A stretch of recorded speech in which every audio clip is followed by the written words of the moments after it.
Assalamualaikum warahmatullahi wabarakatuh. Salam sejahtera dan salam sehat kepada Waalaikumsalam warahmatullahi wabarakatuh. senior, para guru besar, dan juga sejawat sekalian yang tetap setia menyempatkan waktu mengikuti acara publikasi Objin Surabaya yang pada hari ini sudah tiba di edisi ke-9.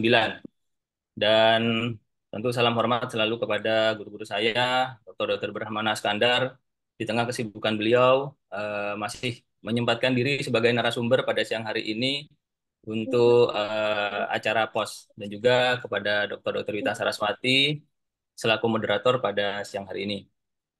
Topik publikasi Objin Surabaya edisi ke-9 pada siang hari ini terkait onkologi mungkin, yaitu huge malignant ovarian tumor, suatu case report yang sudah dipublikasikan di American Journal of Case Report. Baik, untuk mempersingkat waktu, saya serahkan kepada Dr. Wita selaku moderator untuk memandu acara pada siang hari ini. Silakan, Dr. Wita. Baik, terima kasih. Assalamualaikum warahmatullahi wabarakatuh. Hmm, maaf ya, ini saya sambil di OK ini. Kita bincang-bincang santai ya, Dokter Brahmana ya. Monggo. Dokter Brahmana kok saya belum dengar suaranya? Loh, belum dengar suara saya? Suara saya jelas ya? Jelas, Oh, jelas. sudah. Ya, ya. Suara saya jelas ya. Baik. Jadi hari ini topik yang sering kali kita jumpai. Jadi bukan hanya di Rumah Sakit Dr. Sutomo, mungkin di tempat-tempat panjenengan sekalian. Ini satu contoh kasus case report a huge malignant ovarian tumor.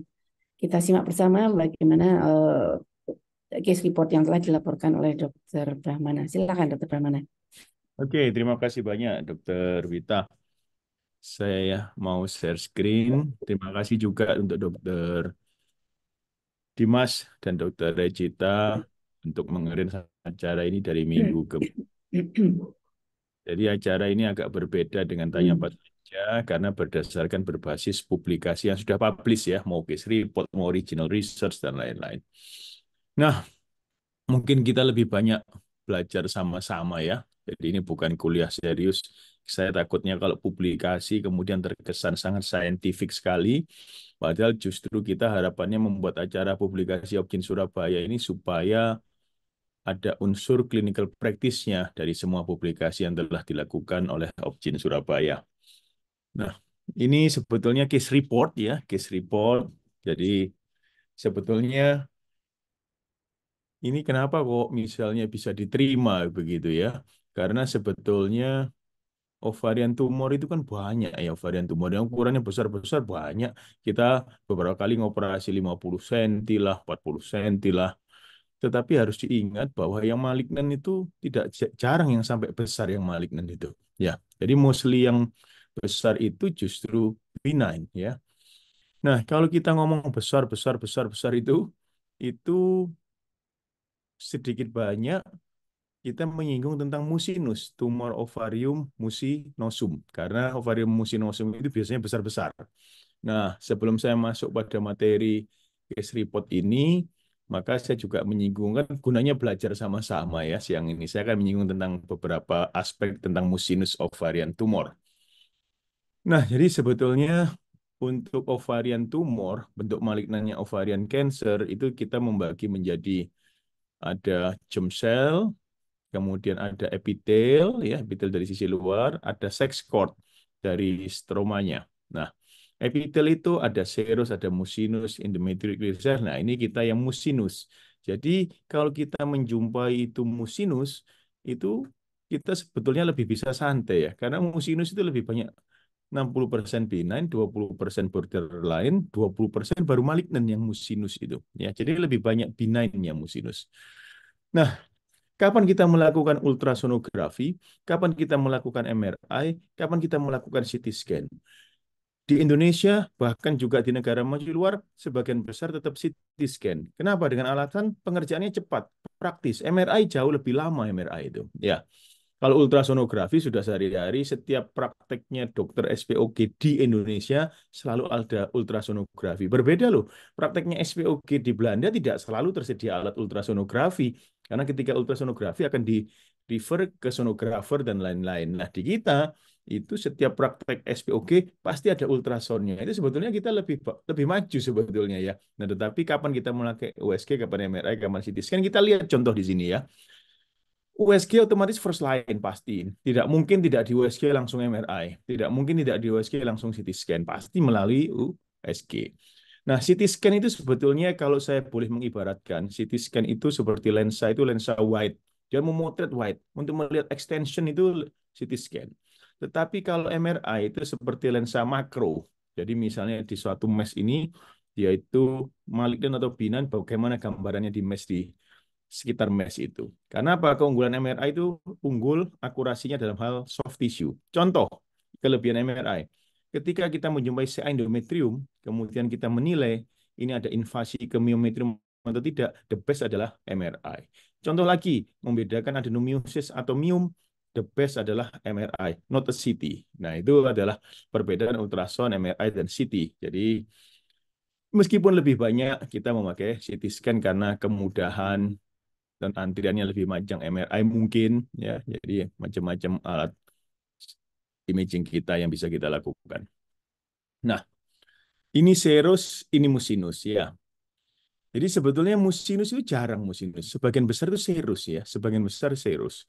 Cuman kita sering kali oh musin seperti bahasa Jawanya seperti kanji, seperti lem dan lain-lain pasti pernah menjumpai juga. Yang perlu diingat, musinus itu sebagian besar unilateral, sebagian besar.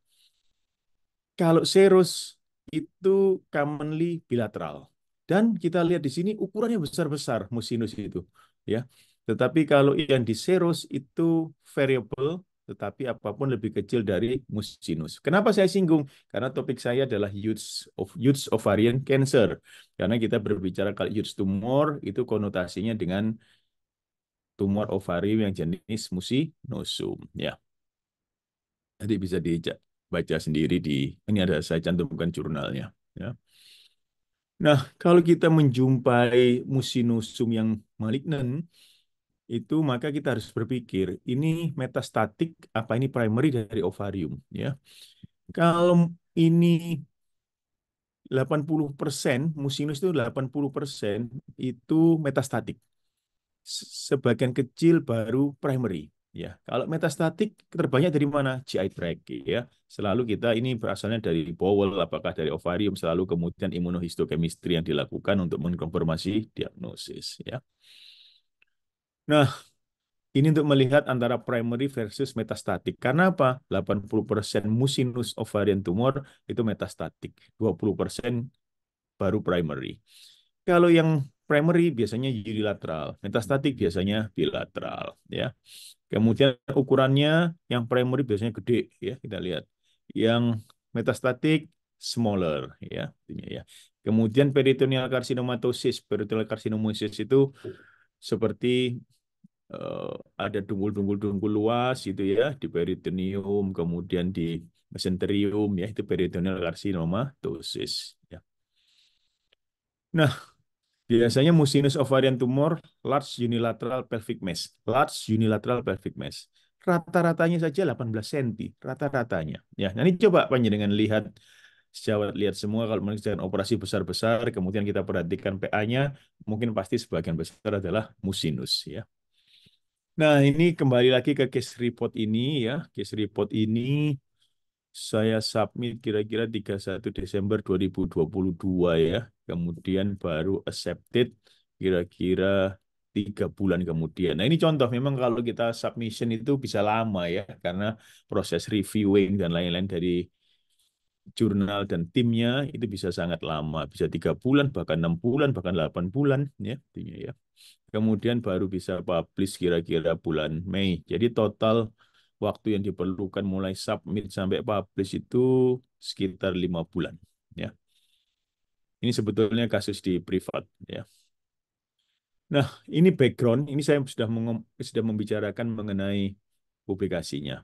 Ini pada backgroundnya huge ovarian tumors rare. Karena rare, sebagian besar kan tidak huge ya. Coba kita dalam praktek sehari-hari kan tidak sehari-hari kita menjumpai tumor yang besar ya. Berarti memang termasuk rare ya. Huge ovarian tumor may be benign, may be malignant ya. Most of the cases are benign. Only few are malignant ya. Dan kita disebutkan di sini, semakin besar itu kecenderungannya semakin early dibanding advanced stage. Kalau advanced stage lebih jarang yang ukurannya besar kalau advanced stage ya. Nah, ini case reportnya perempuan usia 43 tahun ya. Kemudian punya 3 anak, kemudian CT scan tidak dikerjakan. Ini contoh ini bahwa kalau kita mempunyai case, saya pribadi selalu menyimpan kasus-kasus privat saya datanya. Kalau kita mempunyai case, si monggo semangat untuk publikasi. Punya case semangat untuk publikasi. Ini contoh, even tidak ada CT scan-nya masih bisa diterima, even tidak CT scan. Tinggal diceritakan saja kenapa tidak di CT scan. Kok CT scan was not performed because of the patient low socio-economic status. Jadi tidak ada CT scan-nya pasien ini. Ya. Ultrasound examination showed a unilocular cystic mass with diameter lebih dari 25 cm. CA125-nya itu sekitar 16,6 normal CA125-nya ya. Ini surgical findings-nya ya, ada perlekatan aja sedikit ya. Ini di serosanya tampak seperti ini ya. Nah, kemudian setelah dilakukan operasi, operasinya hanya TAPSO, frozen section, saya lupa ini frozen section dikerjakan, kalau nggak salah nggak dikerjakan karena nggak ada fasilitasnya. Kemudian ini normal uterus 30 cm, left ovarian mass, right ovary-nya normal, ya ini right ovary, ini left-nya, ini momentumnya, ini uterusnya, ya. Nah, ternyata hasil patologinya grade 2 sero, jadi campuran seromucinous adenocarcinoma of the left ovary. Jadi ternyata malignant ya. Nah, ini yang kemudian mungkin accepted di jurnal tersebut karena sebetulnya yang malignant itu jarang yang besar. Kalau yang besar itu biasanya benign, maksimal borderline ya. Nah, ini beberapa yang pernah dilaporkan huge besar tetapi ganas ya. Ini ada yang 2016 ukurannya 21 cm, 2017 30 cm, 2019 30 34. Jadi memang jarang. Publikasi pun hanya mungkin 3 atau 4 mungkin publikasi yang huge tumor kemudian malignan dia. Ya. Dan kita lihat di sini CA125 yang dilaporkan selain laporan kasus saya, itu yang pertama 990, tapi yang kedua ini normal juga, meskipun 30 cm malignan normal. Kasus saya normal juga. Yang ketiga, ini besar, hanya slightly elevated CA125-nya. Ya, dan hasil patologinya malignan. Ya. Nah, discussion pada publikasi ini, jadi sebetulnya CA125-nya normal meskipun malignan. Jadi ini menyadarkan kita, membuktikan kita bahwa CA125 bukan segala-galanya. Karena CA125 bisa normal meskipun malignan. Bahkan pada early stage stadium 1 CA ovarium epitelial, itu 80% CA125-nya normal. Dan CA125 yang normal preoperatif, maka berarti CA125 tidak bisa dipakai sebagai parameter untuk monitoring recurrency. Karena apa? Ya artinya kankernya tidak memproduksi CA125. Ya. Nah, atau ada yang naik sedikit, seperti pada tabel tadi ada yang melaporkan naik sedikit. Ya. Jadi, this study confirmed that the malignant ovarian tissue does not always produce CA125. Tumor ovarium ganas yang besar ini juga tidak memproduksi CA125 karena CA125-nya normal. Ya. Oh, sebentar, sebentar. Nah, discussion-nya sebetulnya pertumbuhan kanker ganas ovarium itu bisa terbagi menjadi 2 ya. Yang pertama itu grow-nya lokal tetapi tidak ada spreading melalui limfatik dan vascular vessel sehingga dia membesar membesar membesar membesar membesar tanpa menyebar ya. Yang kedua ada yang tipe menyebar dia karena spreading via limfatik atau vascular vessel. Jadi hanya ada 2 tipe tidak menyebar, tidak melalui limfatik dan pembuluh darah sehingga dia membesar, membesar, membesar. Yang kedua, tipe yang melalui penyebaran limfatik dan pembuluh darah. Biasanya sudah spreading. Jadi sebelum sampai besar sudah terdeteksi ada asites dan lain-lain sebagainya. Ya. Nah, apa problemnya? Ini mungkin message untuk clinical practice. Ketika kita melakukan operasi tumor ovarium yang besar, itu kita harus menginformasikan dan meyakinkan ada dokter spesialis anestesi atau at least ada penata anestesi yang ada yang mengawasi hemodinamik pasien. Jangan sampai tidak ada anestesi, tidak ada penata sama sekali, kemudian kita langsung mengangkat tumornya. Kenapa? Karena begitu kita keluarkan, misalnya tidak ada perlekatan, kita keluarkan, kita lego nih, wah bisa keluar itu. Cuman hati-hati, hati-hati apa? Hemodinamiknya. Karena tensinya bisa melorot. Kenapa melorot? Karena tadi pembuluh-pembuluh darah di pelvis dan abdomen yang tadinya tertekan, tekanannya hilang karena tumornya terangkat. Sehingga aliran darahnya, volume darahnya itu melorot ke bawah itu. Sehingga cardiac output-nya berkurang. Jadi message-nya hanya pastikan ketika kita meluksir tumor yang besar, ada anestesi, at least kalau tidak ada spesialis anestesinya, ada yang ngawasi hemodinamik, yaitu penatanya. Jadi jangan sampai tidak ada, karena kalau anjlok, kemudian tidak ketahuan, bablas. Ya, ya. Jadi sebetulnya multidisipliner tim itu yang paling penting. Ya. Mungkin itu saja untuk menarik diskusi. Ya, mungkin ada clinical practice yang bisa diambil. Silakan, Dr. Vita. Baik, terima kasih. Maaf, saya off kamera sebentar ya. Nggak Sinyalnya apa-apa. di GBPT kok Nggak hilang apa-apa. timbul gitu Nggak ya. apa-apa. Baik, jadi menarik, menarik sekali kata Dokter Brahmana tadi kan katakan kalau makin besar justru cenderungnya itu early, terutama ini ternyata musinus. Dan saya jadi juga kan ini apa karena PA-nya seromusinus? Malignan itu dari serosnya. Mungkin loh ya, saya cuman mungkin buat diskusi aja. Monggo, kalau ada yang lanjut dengan diskusi, silahkan. Ya, Jadi oke. Dokter Brahmana, oh ini ada sebentar. Oke, sebentar. Jadi selamat siang Dokter Brahmana, Dokter Wita. Kapan kita memutuskan untuk melakukan omentektomi saat melakukan optea PSO pada tumor ovarium? Oke. Apakah ada gambaran klinis omentum yang bisa jadi acuan? Jadi ini karena mungkin sebelumnya tidak dilakukan misalnya CT scan yang kata Dokter Brahmana tadi ya atau MRI gitu ya. Dan kita tidak menduga ini suatu yang jelas-jelas CA gitu ya. Kalau jelas-jelas CA mungkin kita gampang lah omentektomi. Nah, kalau enggak itu gimana gitu. Ya, silakan Dokter Brahmana. Oke, terima kasih. Jadi begini, pada operasi kanker ovarium, kan yang malignan nih. Kalau binan kan kita sebetulnya tidak perlu-perlu banget melakukan omentektomi, ya kan? Tetapi yang malignan, kita melakukan omentektomi atas dua kepentingan. Yang satu, untuk tujuan terapeutik, misalnya kita melihat omental cake, ada infiltrasi di omentum.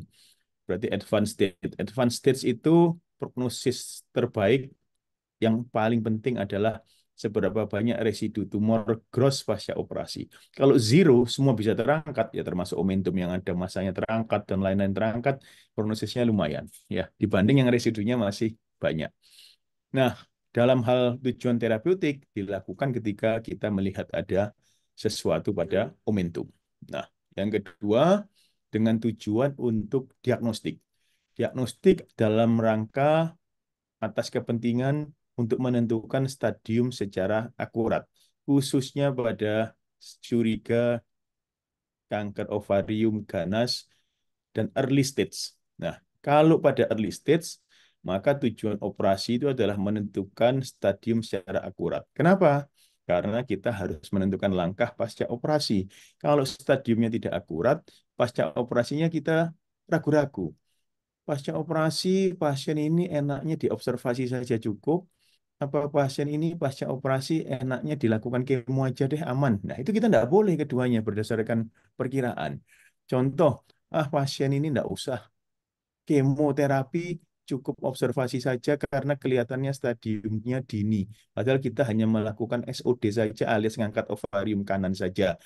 Nah, omentum tidak diangkat, mungkin saja kan omentum ada mikroskopik metastasis. Dan contoh pada kasus yang dipublikasi ini omentumnya looks normal, tetapi ternyata microscopically dia positif ya. Jadi ada dua tujuan kalau ditanya kapan. Satu, ketika curiga malignan. Tapi kalau misalnya kita tidak curiga sama sekali kalau malignan, ya tidak perlu diambil omentumnya ya. Jadi misalnya kista dermoid, ya mungkin kalau kita yakin kista dermoid ya tidak perlu kita ngambil omentumnya. Syukur-syukur kalau ada yang memastikan frozen section pada fasilitas kesehatan kita. Jadi intinya demikian. Ya, itu Dokter Wita. Masih. Jadi ya, jadi Dokter Brahmana kepada kasus ini Dokter Brahmana eh curiga malignan memang dari awal ya, sehingga dilakukan omentektomi sebelum operasi. Oke, oke. Jadi ini pertanyaan bagus. Ini saya curiga malignan atau tidak ini ya. Jujur saya tidak Ya, curiga malignan sebetulnya, tetap initially preoperatively ya. Tetapi saya belum bisa 100% menyingkirkan malignan sebetulnya. Jadi saya masih dalam keadaan ini curiga malignan, tetapi mostly ini mungkin benign. Begitu kira-kira ya.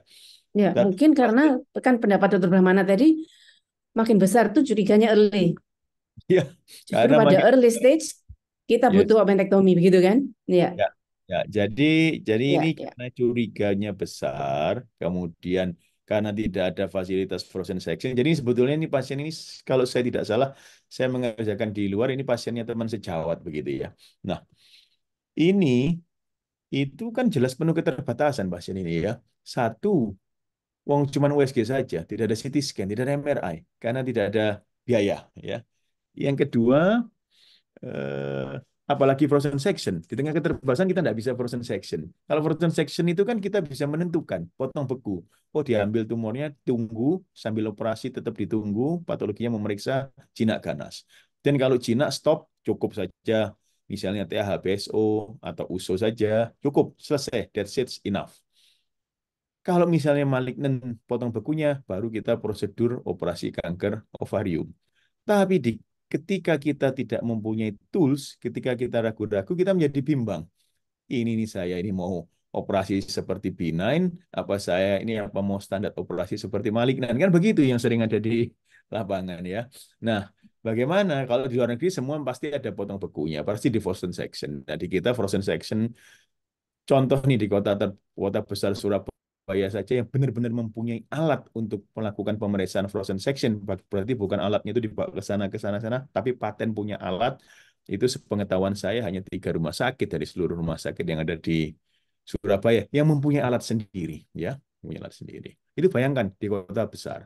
Saya bisa mengerti, bisa paham ketika frozen section tidak selalu ada. Nah, terus kapan kita melakukan standar operasi seperti benign, kapan kita melakukan standar operasi seperti malignan, ini memang menjadi lebih sulit ya. Berarti salah satu-satunya cara ya hanya kecurigaan berdasarkan spesimen yang kita ambil. Nah, pada saat pasien ini sebagai contoh nih, USG-nya itu sebetulnya ada bagian solidnya ini. Meskipun looks nice ya, gross-nya itu ya, maka saya akan melakukan omentektomi.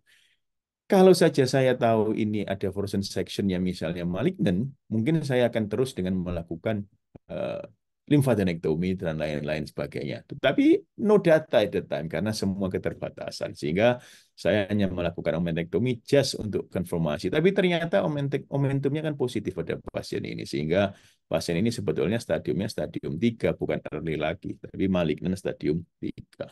Mungkin gitu. Jadi bagaimana untuk para sejawat semua?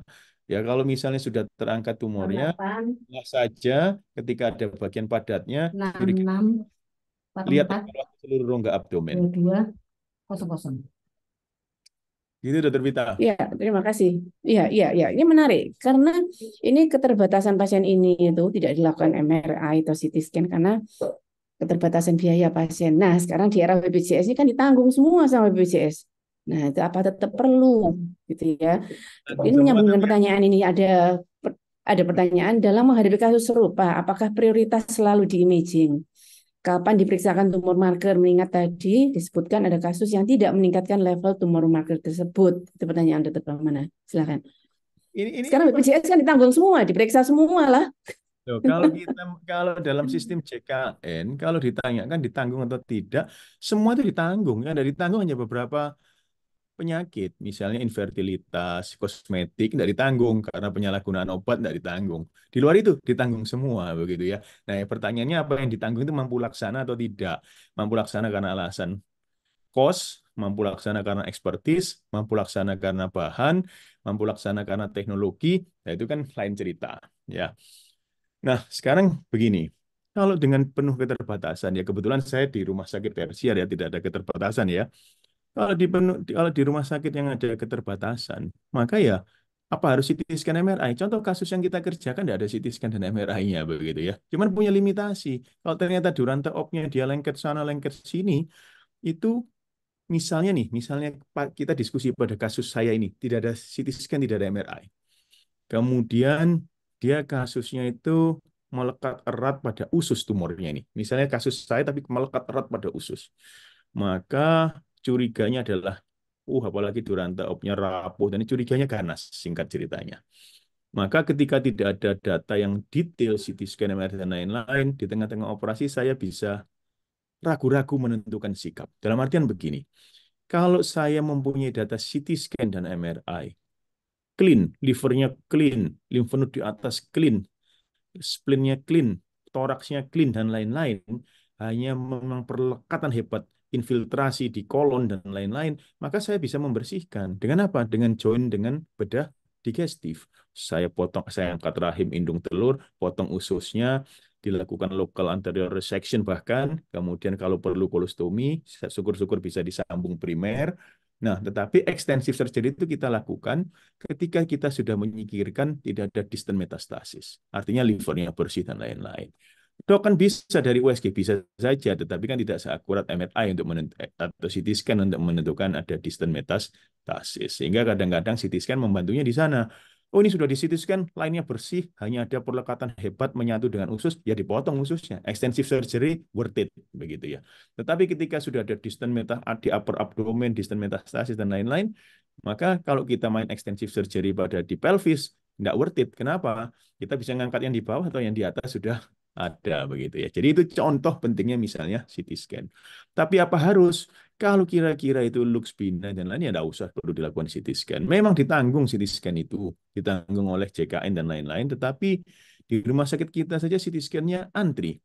Jadi kalau hanya sekitar antri CT scan misalnya 1 bulan, ya kasihan pasiennya kalau misalnya dengan USG saja cukup mengerjakannya kita. Jadi apakah harus kira-kira kalau diperlukan ya dikerjakan Dokter Wita. Mungkin sederhananya demikian. Ya, silakan. Ya, jadi pertanyaan berikutnya itu kapan tumor marker diperiksakan? Karena pada kasusnya Dr. Brahmana ini ternyata rendah semua kan, tidak konklusif gitu, ternyata ganas.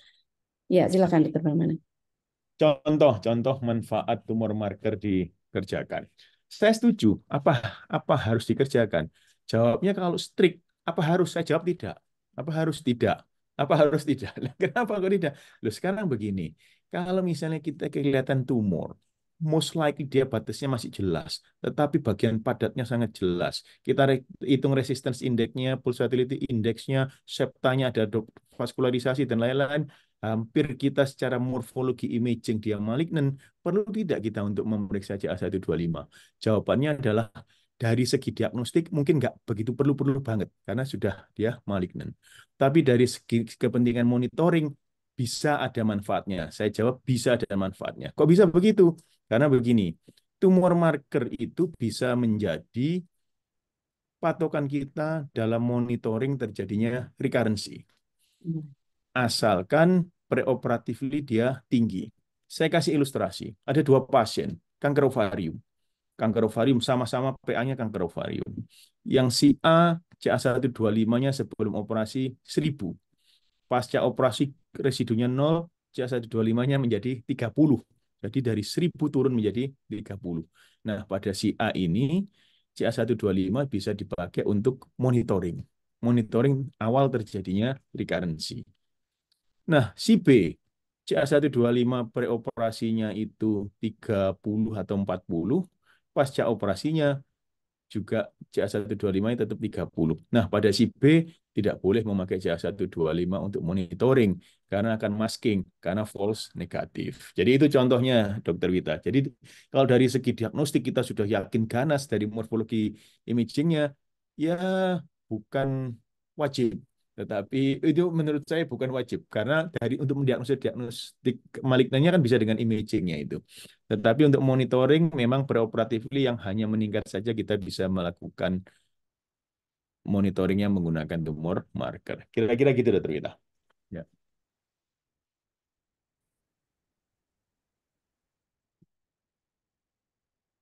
Dokter Wita mungkin masih sedang di kamar operasi. Mungkin ada yang ditanyakan. Ada yang ditanyakan. Jadi memang saya paham benar di kita itu tidak tidak sama apa yang bisa dilakukan di center tersier, center sekunder, apalagi center primer. Karena kondisinya belum sepenuhnya semuanya merata sama, baik SDM, baik alat, baik, baik bahan, dan lain-lain kan belum tentu sama. Kira-kira gitu. Mungkin monggo Dokter Seto aja yang dokter sorry Dokter Dimas. Baik, oh sudah, iya, Dokter iya, Rita iya, silakan. ini Oh, bisa itu. gabung lagi. Ntar saya tak ganti. Iya, ya, enggak apa-apa. Sama dokter Lima, aku tak ganti itu dulu, tak ganti wifi-nya, Oke. GPPT-nya sebentar. Mungkin ada yang ada pertanyaan lagi atau diskusi dokter Dimas. Ya. Oke. Sementara untuk di kolom question and answer belum ada pertanyaan, Dok. Saya persilakan mungkin ada dari partisipan yang ingin bertanya langsung dengan Dokter Brahmana. Monggo boleh tulis pertanyaannya di kolom question and answer atau di raise hand. Oke, oke. Baik, sudah bisa gabung lagi. Silakan. Eh, Monggo. oke, Dokter Wita. Ganti pakai IBP privat sekarang, nggak pakai RSDS medis. Oke, oke. Ya, Ya, silakan, ya, silakan. silakan. Silakan dokter Dimas. Mungkin ada Kita diskusi. memotivasi ya, memotivasi teman-teman semua. Kalau ada case ditulis saja kalau ada case itu, ya. Karena Ya, tidak usah pesimis. Ini kan contoh tanpa CT scan pun ya bisa accept, ya. Tanpa yang detail-detail juga bisa accept asal dijelaskan alasannya. Jadi sebetulnya Indonesia itu kasusnya banyak dan sebetulnya itu kalau kita bisa publikasi, oke lah tidak berupa original artikel, tetapi berupa case report itu cukup ya. Jadi tidak perlu canggih-canggih banget. Ini kan contoh ini tidak perlu ada CT scan, tidak perlu ada MRI ya. Mungkin ada tambahan silakan Dokter Wita, Dokter Dimas ya. iya. Yang sering kali itu memang pertanyaannya kembali mendasar, kapan kita minta CT scan, kapan kita MRI. Tadi sudah dijawab oleh dokter Brahmana ya. Jadi kalau mau lihat detail, layer by layer itu MRI. Tapi kalau mau lihat secara luas, semuanya itu CT scan. Jadi mungkin itu patokan buat kita.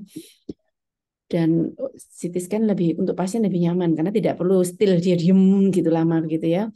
Kalau CT scan kan bisa langsung pemeriksaan, jadi mungkin lebih dari praktisnya aja, walaupun banyak kekurangannya juga. Apapun lebih unggul MRI, memang orang radiologi juga bilang apapun lebih unggul MRI, walaupun kita mau lihat yang luas itu pun lebih lebih unggul MRI.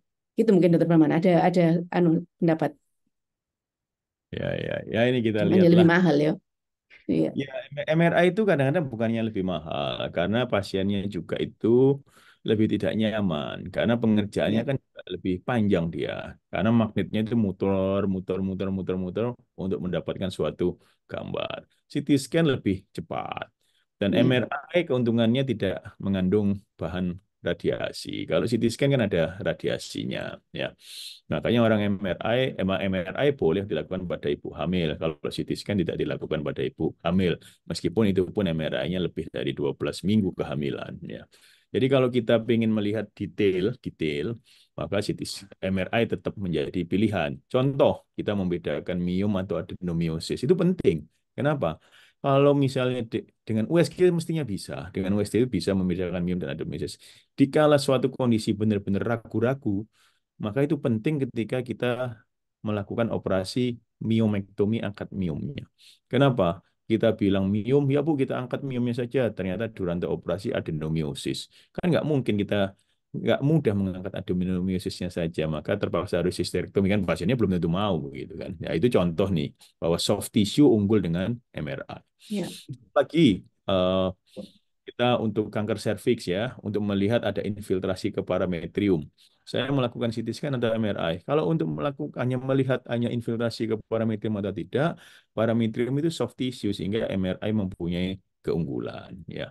Jadi kalau MRI soft tissue-nya akan baik gambarnya. Kalau CT scan itu melihat extension, lebih lebih melihat kepada extension. Itu kira-kira Dokter Wita. Kalau enggak pakai dua-duanya ya enggak apa-apa. Mau enggak haram kan enggak kalau enggak di MRI dan iya, di iya, scan itu bukannya sesuatu yang haram begitu ibaratnya. Ya. Oke, kira-kira gitu ya. iya. Belum ada pertanyaan lagi. Mungkin dokter Dimas ada diskusi. Diskusi, silakan. Oke, Dok. Mungkin saya lebih bertanya Hmm, ke proses publikasinya, Dokter Brahmana. Oke, oke. Iya, itu itu kan case report ya, Dok ya. Kemudian mengkomparasi dengan banyak kasus-kasus lain. eh Bagaimana, Dok? Apakah waktu dilakukan apa namanya submit itu apa ada koreksi atau harus ada ada ada koreksi yang artinya harus ada spesifikasi khusus atau kriteria khusus untuk bisa diterima itu gimana dok?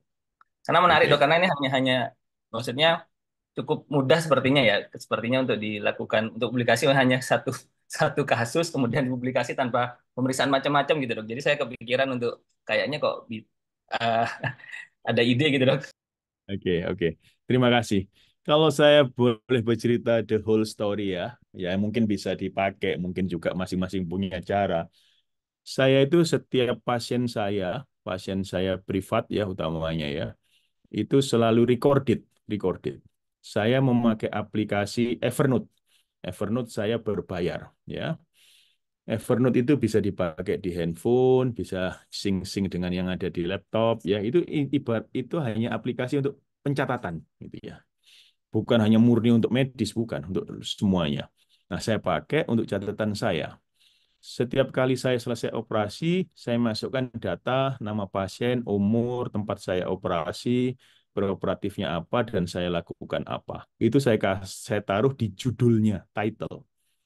Kenapa saya taruh di title? Supaya saya bisa tracing kalau saya pas ada waktu untuk menulis untuk case report. Dan biasanya saya kasih judul, misalnya ini tumor ovarium besar, strip, case gitu. Saya cuman case. Nah, nanti kalau saya nganggur, misalnya pas ada waktu, misalnya saya pas traveling, itu saya cari lagi yang saya search case begitu ya. Kan muncul semua nyonya siapa, nyonya siapa, nyonya siapa, nyonya siapa. Nah, saya pilih mana sih yang mau saya tulis begitu ya. Dan setiap di Evernote selalu saya sertakan, saya insert gambar dari stiker medical record pasiennya. Kenapa? Supaya saya bisa tracing ke rumah sakitnya. Kan dengan mau izin saya bisa tracing ke rumah sakitnya. Nah, kalau tidak ada registernya sama sekali kan bingung saya tracingnya. Ya, itunya ya. Oh, jadi nyonya A, umur sekian, tanggal lahir sekian, medical recordnya nomor sekian. Saya bisa izin ke direksi rumah sakit, saya izin, mau saya pakai case begitu. Biasanya diizinkan. Kemudian saya searching sendiri di komputer rumah sakit. Kan cuman as simple as that begitu ya. Cuman pencatatannya harus baik, pencatatannya harus baik. Yang kedua, eh, pertama-tama memang untuk membuat case report kita lama-lama punya feeling kok kapan kira-kira case reportnya bisa publishable atau tidak, ini publishable atau tidak. Maka yang mulai pertama itu langsung tulis saja. Mikir ini publishable itu cukup 10 menit saja. Jadi Dr. Dimas tadi saya senang kira-kira saya sudah mau nulis. Langsung, oh ini tulis. Enggak, tulis, lusa mulai tulis. Langsung mulai. Karena kalau dipikir itu enggak mulai-mulai. Mulai dengan kata-kata a woman with 40 years old dan lain. Nanti lama-lama kita terangsang untuk tiap hari menambahkan. Jadi yang kedua, foto dokumentasi itu harus ada. Di Evernote saya, begitu ada nama, bla bla bla kasus, stiker pasien saya insertkan di catatan pasien tersebut. Foto operasi juga. Foto operasi selalu spesimen operasinya saya insertkan begitu. Sehingga kenapa kalau case report biasanya perlu untuk di-submit juga foto-fotonya itu. Dan fotonya biasanya cukup 300 dpi kalau pakai Mac, Apple, atau yang mungkin saya pahamnya Apple, mungkin gampang sekali ngerubah dpi itu. Kan ada include di dalam image-nya itu bisa ngerubah dot per inch-nya itu. Ya, biasanya 300 dpi. Nah, kemudian tulis saja.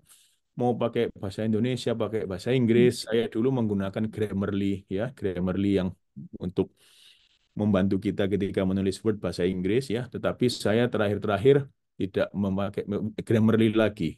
Dulu saya langganan Grammarly, kemudian sudah saya stop kira-kira setahun. Kenapa saya tidak memakai Grammarly? Karena beberapa kali kita coba Grammarly, ketika kita submit ke lembaga profesional di luar negeri untuk translating, tetap banyak dirubah karena native itu selalu lebih baik dibanding mesin ya. Native orang orang bule orang akademik selalu lebih baik. Maka saya nulis bahasa Inggris semampu saya pokok bisa dimengerti. Kemudian ketika manuskripnya itu jadi, saya menggunakan biro-biro resmi di dunia akademik, misalnya Enago, misalnya Editage, misalnya AJE, misalnya Elsevier Author Service dan lain-lain. Itu mereka biayanya per kata, tapi sebagai contoh ya, mungkin kasus ini mungkin biayanya untuk menerjemahkan begitu ya, menerjemahkan dalam bahasa Inggris akademik. Dan itu biasanya di luar negeri itu lembaga profesional dan itu mereka ngambil S3 dan lain-lain ya. Dan biasanya hasilnya menerjemahkan dari Inggris ke Inggris, yang menghaluskan Inggris tepatnya itu sangat-sangat bagus. Mungkin kalau misalnya case ini kira-kira untuk edited-nya itu kira-kira mungkin sekitar 3 jutaan lah kira-kira ya, mungkin ya 3 juta, 4 juta, tergantung per kata karena harganya per kata begitu ya.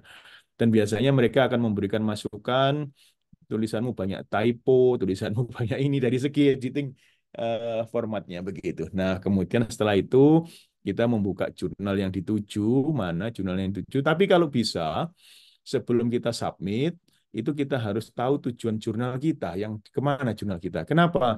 Pada saat kita memasukkan ke Editex atau Enago atau IJE, Elsevier Author Service, itu mereka tanya, jurnal kita tujuannya mana, target jurnalmu. Kenapa? Mereka akan menyesuaikan bahasa Inggrisnya. Ada British English, ada American English, ya, ada Australian English, ya.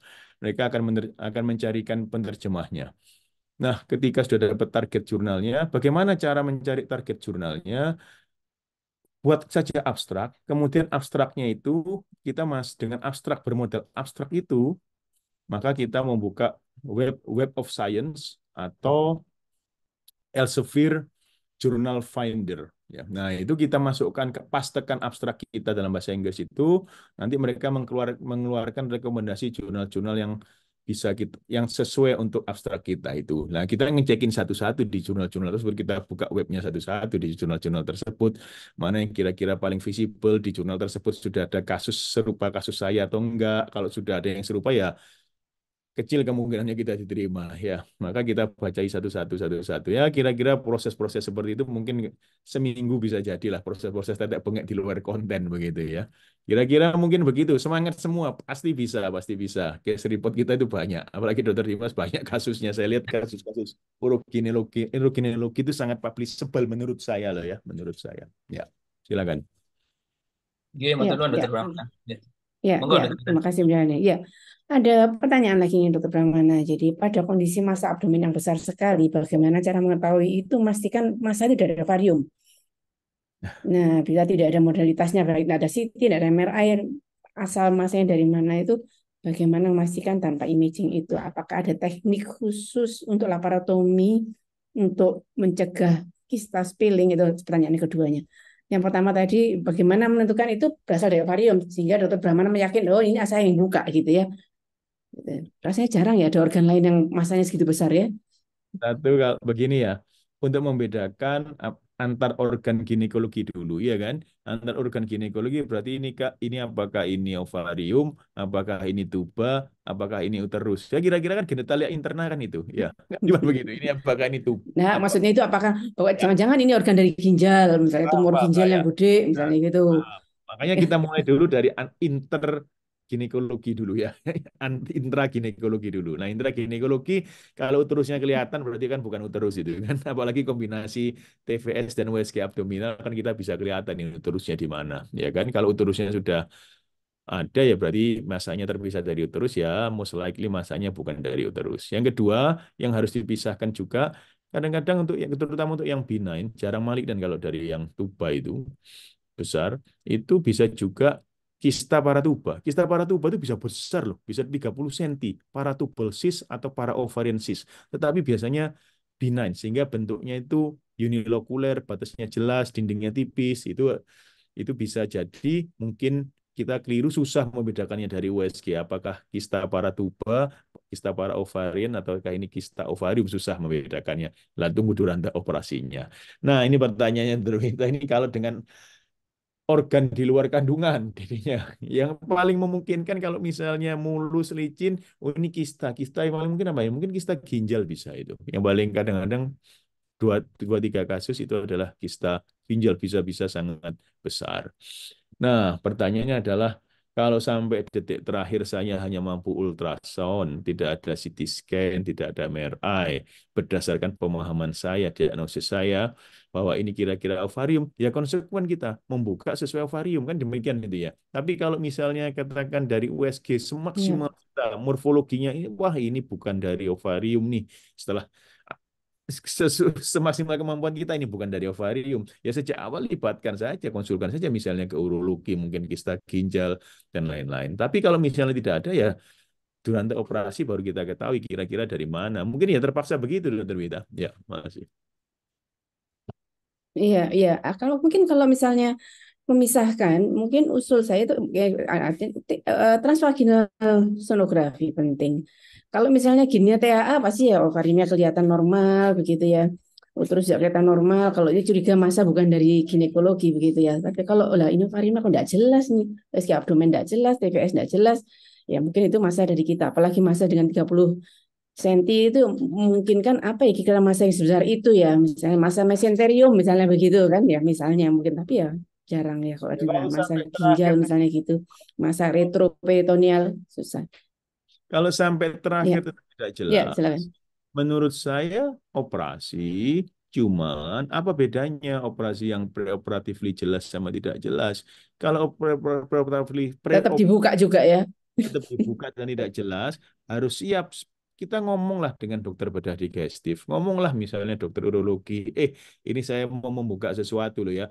Ini kalau sampai Durante op bukan bidang saya konsul kan kan yang penting komunikasi kan, yang penting komunikasi dulu. Jadi jangan tiba-tiba nggak ada komunikasi Durante op, lah. Apalagi kalau misalnya dokter spesialis bedahnya atau bedah digestifnya atau urologinya satu rumah sakit hanya satu, susah kita konsul Durante operasinya. Iya kalau di rumah sakit Dokter Sutomo sangat-sangat mudah kita konsul Durante operasinya. Tidak ada, belum ada konsulennya, mungkin bisa turun dulu SP2-nya, turun dulu chiefnya dan lain-lain. Terhandle intinya. Tapi kalau misalnya di rumah sakit bukan di rumah sakit pendidikan tersier, maka ya bilanglah kita preoperatively kita telepon, ini saya membuka tapi mungkin saja bukan di bidang saya mohon bantuan seandainya bukan di bidang saya. Jadi komunikasi yang paling penting, team working yang paling mungkin. Ya, silakan Dokter Iya Wita. iya ya apa ada teknik khusus untuk laboratorium untuk mencegah spill Ah, menjadi oke, upstitch kan tidak peduli ya satu C sama ikut spilling ternyata tidak meningkatkan stitch ya dokter Brahmana monggo silakan. oke. Jadi begini ya, eh, sampai saat ini makanya staging kanker ovarium yang terbaru ya itu memisahkan stagingnya itu apakah ini asites yang memang sudah mengandung sel ganas sebelum tumornya itu pecah, apakah ini akut spillage artinya karena tumornya pecah ada spill ke rongga abdomen. Dan itu stagingnya dibedakan. Kenapa dibedakan? Karena ternyata kalau memang asitasnya initially memang sudah ada mengandung sel ganas, itu prognosisnya lebih jelek dibanding akut spillage. Artinya menegaskan sebetulnya akut spillage itu ya nggak buruk-buruk amat ibaratnya demikian. Nah, lalu kita bagaimana untuk tekniknya? Ketika kita itu menjumpai sesuatu yang curiga ganas, khususnya ovarium, curiga ganas saja untuk ovarium, maka kita harus melakukan insisi mediana atau midline. Apa tujuannya mediana atau midline? Bukan saja hanya bukan saja untuk menjaga supaya tumornya tidak pecah, dikempesin dulu baru dikeluarkan, bukan. Tetapi selain itu kita bertujuan juga kalau itu ganas, maka kita harus mengeksplorasi sampai upper abdomen ada nodul atau tidak, kalau ada mungkin diambil di eksisi atau tidak, bagaimana livernya, dan itu tidak bisa dengan irisan melintang atau Van Steel. Makanya begitu ada curiga ganas saja, tidak perlu terbukti ganas, curiga ganas, maka hukumnya wajib untuk melakukan Midline. insisi Ya, midline karena bisa diekstensi ke atas. Ya, masih. ya, terima kasih. Mungkin mudah-mudahan terjawab ya pertanyaannya. Ada pertanyaan lagi nih, Dokter Brahmana. Assalamualaikum warahmatullahi wabarakatuh. Selamat siang, Dokter Brahmana. Dokter Wita izin menanyakan, pada presentasi kasus ini dilakukan pemeriksaan tumor marker CA125 dan CEA dengan hasil normal. Nah, jika nilai CEA tinggi dengan CA125 yang normal, apakah ada perbedaan dalam pendekatan pelaksanaannya? Dan jika menemukan kasus tumor curiga ganas di rumah sakit perifer, idealnya apakah pemeriksaan CEA juga perlu ya diperiksakan? Oke. Jadi sebetulnya CA125 dan CA125, CA dan CA125 itu bukan nilai absolutnya yang terpenting, tetapi yang paling Rasionya penting ya. adalah rasionya, ya ada rasionya. Kalau rasionya lebih dari 30 mungkin ke arah ovarium kan gitu. Jadi rasionya nanti di googling sendiri rasio CA125 dan CA, NCA. Pasti ada keluar. CA. Jadi bukan nilai absolutnya semata, tetapi bisa dihitung rasionya lebih akurat untuk memprediksi jinak ganasnya. Mungkin demikian, Dokter Wita. Jinak ganasnya atau anu ya, apa asalnya dari mana? Ini asal GI atau asal ovarium begitu ya. Ya. Nah, ka- nah ini kalau misalnya menemukan tumor ovarium curiga ganas di rumah sakit perifer ini, apakah idealnya CEA juga diperiksakan? Ya, kalau Paling misal, enggak untuk oh ini kalau tinggi oh punyanya bedah ini bukannya objin gitu ya. tapi ya itu tergantung. Iya, Kita lama-lama kalau USG terus, kita kan USG operasi, USG melihat durantopnya, USG melihat durantopnya, USG melihat durantopnya. Lama-lama kalau setiap hari begitu, lama-lama kita sudah punya feeling hanya dari USG saja ini. Ah, ini kira-kira iya, ovar, ah ini kira-kira binan, ah ini kira-kira malignan, ah ini belakangnya kira-kira lengket usus, ah ini kira-kira ini begini begitu. Itu karena apa? Karena kita USG kemudian kita lihat duranta operasinya. USG, lihat duranta. Itu kelebihan kita dibanding radiologi. Iya kan, Dokter Wita? Gitu kan. Jadi kelebihannya iya, opsin. iya, iya, iya, betul. Kita ada di kamar operasi melihat duranta opnya. Oh, ternyata yang saya USG begini tuh, kalau begini duranta opnya begini nih, begitunya. Nah, lama-lama akan terbentuk Iya, terbentuk insting. Nah, sekarang kembali lagi ke tadi cerita, apakah saya harus meriksa CA? Jawabannya tidak. Kalau misalnya kita ragu, apakah ini dari ovarium ataukah dari bowel, maka okelah kita memeriksa CA, dilihat rasionya. Tapi kadang-kadang jangan lupa anamnesis. Anamnesis ada bowel habit atau enggak, kesusahan buang air besar atau enggak. Kita lihat masa, ya, gede, 20 cm, Bu, ada keluhan buang air besarnya? Enggak ada sama sekali, normal. Ya less likely lah dia dari bowel sebesar itu, kemudian bowel habitnya tidak ada sama sekali gangguan bowelnya. Ya ini mungkin adalah ovarium. Kondisi demikian ya enggak perlu kita periksa CEA. Itu kan jadi artinya begini, dalam dunia medis itu kan anamnesis, kemudian laboratori, semua aspek disatukan, dianalisis sehingga menjadi suatu diagnosis. Mungkin gitu, Dokter Wita. Ya. ya. Jadi tidak semata-mata pada imaging dan tumor marker kan gitu kan digabungkan semuanya begitu ya. Ya, jadi kadang-kadang saya mau menambah tentang hasil imaging radiologi itu kalau kita melakukan sendiri kita dengan USG kita tahu lama-lama kan begitu ya dokter Pramana. Kadang-kadang seringkali kita juga memberikan feedback. Kalau misalnya pada teman-teman radiologi kalau CT scan atau MRI atau USG yang mereka lakukan kadang-kadang nggak sesuai dengan optimal kita feedback. Pasien yang kita diagnosis dengan kista ovarium ternyata itu hematometra misalnya begitu. Itu mereka senang banget, itu senang banget mereka. Ternyata miom subserus misalnya begitu, bukan bukan kista, bukan solid ovarian tumor. Itu mereka senang banget. Itu akan membuat mereka juga lebih kritis, lebih aware kalau melakukan imaging. Gitu ya. Ada satu lagi pertanyaan mungkin yang terakhir karena sudah kurang 4 menit ya. Kurang 6 menit. Izin bertanya, kriteria yang bagaimana pasien CA ovarium atau CA cervix harus dirujuk ke rumah sakit yang lebih lengkap gitu ya. Mungkin ini perlu dijelaskan lengkap apanya, lengkap timnya, dokternya ada semua atau lengkap hasil fasilitasnya gitu ya. Itu mungkin monggo. Nah, ini luas soalnya ya dimaksud dari CA cervix harus dirujuk. Menurut saya CA cervix tadi berapapun dirujuk ya. Baik, silakan. Soal yang paliatif ya dokter Brahmana ya yang tidak bisa diapa-apakan mungkin tidak usah dirujuk gitu ya. Oke, Silakan dokter Brahmana, silakan. menceritakan dari perspektif yang lebih luas ya.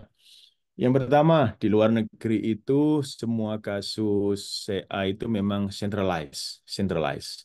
Tetapi memang di kita tidak bisa niru semata-mata di luar negeri diadop di kita. Harus centralized. Merujuk kan tidak mudah. JKN kan hanya membayar pasiennya, biaya rumah sakitnya.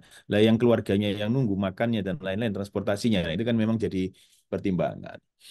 Nah, saya akan bercerita dulu kenapa di luar negeri centralized. Kenapa? Karena dengan sentralisasi, diagnostik terapi menjadi lebih akurat. Contoh. Nah, itu hasil patologi di kita, ovarium, ini jenisnya apa ini? Apakah musinus kah? Apakah serus kah? Apakah ini neuroendokrin kah? Apakah ini misalnya serviks kah? Itu seringkali perlu pemeriksaan tambahan imunohistokimia. Nah, imunohistokimia di rumah sakit sekunder dan primer belum tentu mampu laksana, belum tentu mampu pembiayaan dan lain-lainnya. Artinya apa? Diagnosisnya itu harus akurat. Kenapa? Karena kemoterapinya bisa berbeda kemoterapinya. Jenis si A kemoterapinya berbeda. Jenis type-nya B kemoterapinya berbeda. Kalau tidak dikonfirmasi, si harusnya dapat kemoterapi A, mendapat regimen kemoterapi B, karena tidak pasti diagnosisnya. Itulah contoh dari segi diagnosis, dari segi diagnosis. Kemudian dari diagnosis imagingnya saja, oh ini ternyata ada nodul 1 cm di para aorta. Maka operasinya kita harus diuber para aortic node itu. Nah, itu kan bisa lolos kalau diagnostiknya tidak dengan akurat. Ya, ini kan cerita dulu kalau kenapa di luar negeri sentralisasi. Dan di kita juga apa yang kita kerjakan juga demikian di rumah sakit tersier, karena saya di rumah sakit Dr. Sutomo juga demikian lewat tumor board setiap hari Rabu jam 8 semua kasus dibicarakan, dan kita juga mempunyai National Tumor Board setiap hari Rabu minggu pertama, dan kita juga mempunyai International Tumor Board setiap Kamis minggu ketiga, di mana itu patologi dari Jepang ikut, dari ginekolog-onkolog dari NUH, MD Anderson, Mayo Clinic ikut tiap Kamis minggu ketiga jam 8 pagi. Dan pertanyaan mereka kalau kita sajikan mereka orang asing itu ikut dok expert asing itu, diagnosisnya harus dipastikan dulu. Ya. Kemudian yang kedua dari segi terapeutik, ya. Misal di rumah sakit Dr. Sutomo, kalau misalnya ada itu infiltrasi di usus, kemudian ada nempel di pembuluh darah, di para iliaka, kemudian di vena cava inferior, maka kalau kita bisa mengangkat bersih gross residunya nol, itu prognosisnya membaik. Nah, artinya apa? Di kita mungkin saya akan mengangkat tumor ovarium dan indung telurnya semua, motong usus, urusannya bedah digestif yang nyambung dengan mau low anterior resection, mau sambung primer dan lain-lain. Nah, yang nempel di pembuluh darah, kita konsul joint bedah vaskuler. Makanya di rumah sakit tersier, joint kita itu adalah seringkali ginek, bowel, urologi, vaskuler. Kadang-kadang 4 kita join operasi, Ya, apalagi kan ada metastasis di dinding abdomen anterior yang nutup plastik. Gitu. Jadi 5 gitu. Nah, ini menjadi lebih optimal pengobatan untuk pasien kalau sentralisasi itu contohnya. Duh, kenapa? Itu kan membutuhkan keahlian banyak, dan yang kedua ya cost-nya jadi banyak ya. Tapi itu saya menguatkan alasan dulu kalau kenapa sentralisasi. Kenapa di Indonesia tidak bisa? Belum tentu bisa dikirim. Apa yang bisa dikerjakan? Ya dikerjakan semampunya gitu ya. Jadi artinya misalnya, oh ada infiltrasi di usus, maka diangkat tumor ovarium dan ini, oh lengket sisa yang di usus, ya kita harus tidak apa-apa sisa di usus. Tapi kita jelaskan kepada pasien bahwa yang kita lakukan adalah yang semaksimal untuk rumah sakit kita begitu. Sehingga nanti biar pasien berpikir dia mau tetap di sini dengan semaksimal mungkin apa yang mampu, ataukah mau dirujuk. Karena data mengatakan misalnya untuk ovarium, sisa gross 5 cm dengan sisa gross 15 cm prognosisnya tidak berbeda. Bahkan sisa gross pasca operasi itu 0 dengan antara 0,1 sampai 10, itu angka risiko kematiannya sudah meningkat 2 kali lipat. Itu systematic review, itu meta-analisis itu. Jadi maka berkembang extensive surgery pada operasi kanker ovarium. Nempel di kemarin saya share di salah satu grup, nempel di pembuluh darahnya dipotong, nggak pembuluh darahnya vena dipotong diganti baru gitu ya. Jadi artinya sampai sedemikian itu. Jadi menurut saya semaksimal mungkin yang bisa. Apa harus dirujuk? Ini kan pertanyaannya balik, tergantung diskusi dengan pasiennya. Kalau pasiennya oke dengan perawatan yang ada, kerjakan. Menurut saya demikian. Ya, makasih. ya, ya. Terima kasih banyak penjelasannya, Dokter Pramana. Penjelasan yang sangat komprehensif ya. Karena pertanyaannya juga luas banget ya. Saya ovarium, saya cervix, gimana yang dirujuk tempat yang lebih lengkap? Jawabannya sangat komprehensif dari Dokter Pramana. Mungkin 1 menit, mungkin closing remarks dari Dokter Pramana yang Oke, penting oke. dari pembicaraan kita hari ini. Silakan. Oke, terima kasih. Terima kasih. Sesuai judul saja ya, saya tidak ngomong perspektif secara luas, nanti lain kali kita bisa ngomong secara luas. Dalam hal khusus judul ini, huge malignant ovarian cancer, maka satu, semua data-data panjenengan itu sebaiknya di-keep, punya simpanan datanya, sehingga tulis case report saja, kalau original artikel akan effort yang luar biasa. Case report. Kedua, dari kasus ini yang bisa dipelajari adalah tidak pakai USG pun bisa pakai Google. Yang ketiga, tumor ovarium besar itu most likely adalah kalaupun ganas biasanya early. Yang ketiga, CA125 bukan segala-galanya. Contoh tumor ovarium itu besar, malignant, CA125-nya normal. Jadi mungkin itu saja yang bisa saya sampaikan. Tetap semangat, tetap kerjakan yang terbaik sesuai porsi dan kondisi masing-masing. Pesan saya demikian. Makasih, Dr. Bita. Ya. Iya, ya, terima kasih banyak. eh Take home message-nya ya, Dr. Brahmana. Jadi monggo kita semua yang tahu batas kemampuan kita, gitu ya, Dr. Brahmana ya.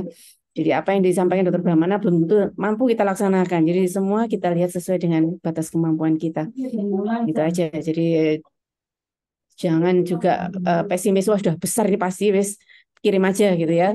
Ternyata jinak dan bisa kita lakukan di tempat kita sendiri tanpa imaging yang canggih gitu. Baik, terima kasih. Saya selaku moderator, terima kasih banyak atas pertanyaan dan jawaban yang diberikan Dr. Brahmana. Semoga menjadi pahala buat Dr. Brahmana. Saya kembalikan ke Dr. Dimas. Silakan Dr. Dimas. Oke, baik, matur nuwun Dr. Brahmana juga Dr. Kita. Alhamdulillah, publikasi Objin Surabaya edisi ke-9 telah berlangsung dengan lancar, dan tentu kita berharap semoga apa yang telah disampaikan oleh narasumber dan juga moderator bisa menjadi ilmu yang bermanfaat dan menjadi amal jariah untuk beliau berdua. Baik, saya cukupkan webinar kali ini. Saya tutup. Mohon maaf kalau ada hal-hal yang kurang berkenan. Terima kasih. Sampai jumpa kembali di acara pos berikutnya di hari dan jam yang sama. Terima Assalamualaikum kasih. warahmatullahi wabarakatuh. Penuan, Dr. Brahmana, Dr. Rita. Waalaikumsalam warahmatullahi wabarakatuh.